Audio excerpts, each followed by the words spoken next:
On November 3rd, students from VCI signed up to visit St. Lawrence College for the College Information Program.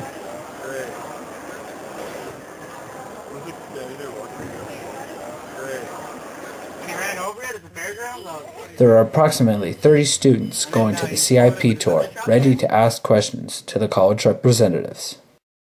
As the students were walking around, there were many colleges, as well as programs, set up for everyone to see. It was, overall, an interesting session. I got to speak with a professor of game development at St. Lawrence College, and he explained to me a bit about what I was seeing. Is that actually something that the students make right there? No, this is a game engine that they will be, one of the game engines they'll be using in second year. Oh, that's cool. Now what about this one here?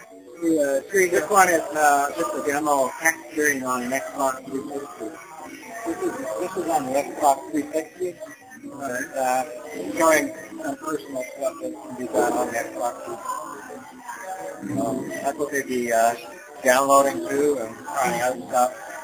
Plus doing development on PCs and game engines. Yeah, 'cause that looks like a 2D right there. That thing right there? You can move around in it.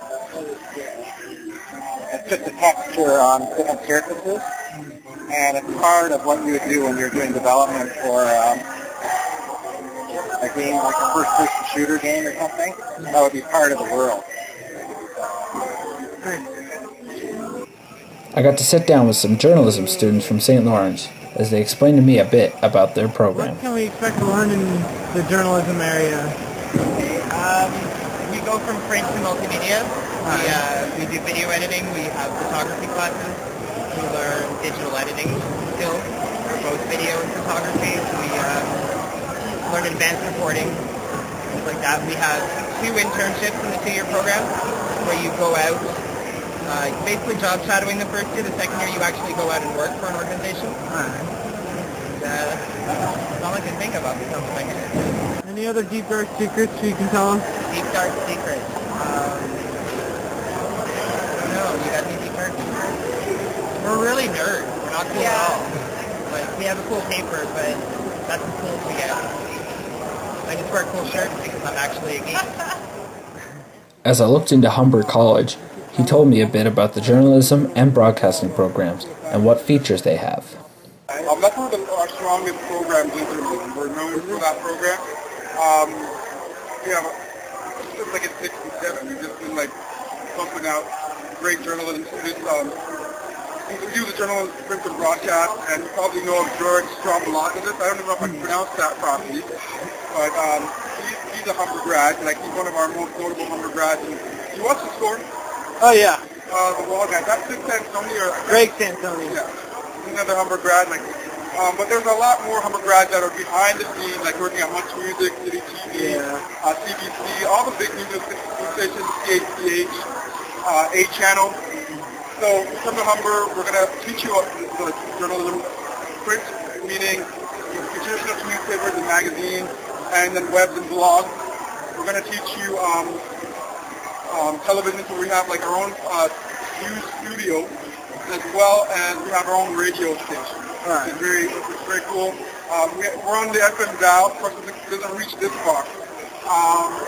One of the great things about the program is that in our news studios, we have like all the teleprompters and everything that you would expect if you went to CBC or one of those news stations. And you're learning hands-on in our classrooms. Our instructors have either been in the journalism industry or connected. And on top of that, we're sending out to great places, like I was saying, City TV, Much Music, A-Channel, some of the other big stations, TSN.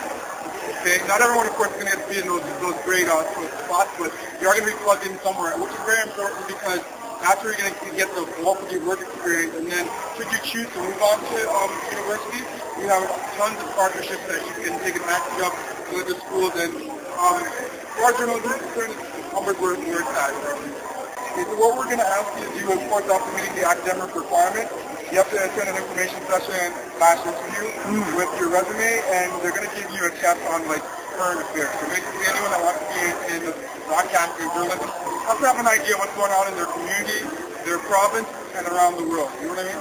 So that's pretty much what we're looking for. Portfolio is not required, but just kind of like a good understanding of the media and, of course, good writing skills. Can't say that enough. But the community, the interview was not in the community. You guys are near Guelph, I think. We're both Harvard University on campus. Yeah, but isn't that like far from our community? So how would we know it's happening? Well, as long as you know, like, if you watch the 6 o'clock news, or even read the newspaper, you would have some direct knowledge in terms of what's going on in the community, or even in Toronto or the province, right? Yeah. So, I mean, that's how I get my news. I mostly get my news off the internet, to be honest. I think most of us do nowadays. So, as long as you have an idea, like, let's say, I don't know what's going to be on the test, but if they were to ask you who are prime ministers, and I think, you know, I've met people in Toronto that don't even know Stephen Harper is our prime minister. You know, like, they know who the president of the United States is, but they don't even know who their own leader is. So, stuff like that. But I'm sure most people should know that. You know, so they'll probably ask you what's going on, like in, say, Kandahar, something like that. So, again, I don't write that test, but it's looking at your current affairs, step 58, like your terminology and your current affairs. A representative from Algonquin College spoke with a student, answering his questions about the television broadcasting course they have. I am looking at the broadcasting program, television. Broadcasting radio or Television. So what do you remember out of that? Like the book is only it only tells you what program you have. So we just feed you off the actual website. Broadcasting television is actually a really good program for your program. We have a articulation agreement with the university that you can look at that. But so you would go to algonquincollege.com. You're going to go after programs and then broadcast, television broadcasting. And you'll see, you'll have like the articulation agreements and your prerequisites, future opportunities like job prospects and where you can go with that, and your curriculum, which is very important when you're actually looking, like if you're comparing colleges, like we'll say with us or St. Lawrence, you want to look at your curriculum and compare them both because they will be slightly different. And it's depending on co-op, so you have to remember that for co-op opportunities and stuff, you know what I mean? So look at that. If you have any questions, don't hesitate to call us. Our number is on the website. But see, like if you know what you want, the book was irrelevant because it doesn't detail. It's like they're not thick. You know what I mean? Like the ones. So if you know what you want, then. So just for the broadcasting, I did see that she needs to take a quiz for the first events as well as an essay thing. For online or no? No, for the program, the broadcasting television. Yeah. It's kind of like a little mini survey to see if you're, you know, they want to compare their applicants. Yeah. So they want to see, it's kind of like a media, you know, your knowledge of media in your day-to-day world because it's obviously broadcasting and television. So they just want to see what you know before you come here. So say if you're more a person looking for background television, like, still need to take a quiz? Oh yeah, definitely. Right. It's a prerequisite in the program. It's just so you know, even if you're not going to be working up front, you still need to know what's going on around you. So, alright? Thank you.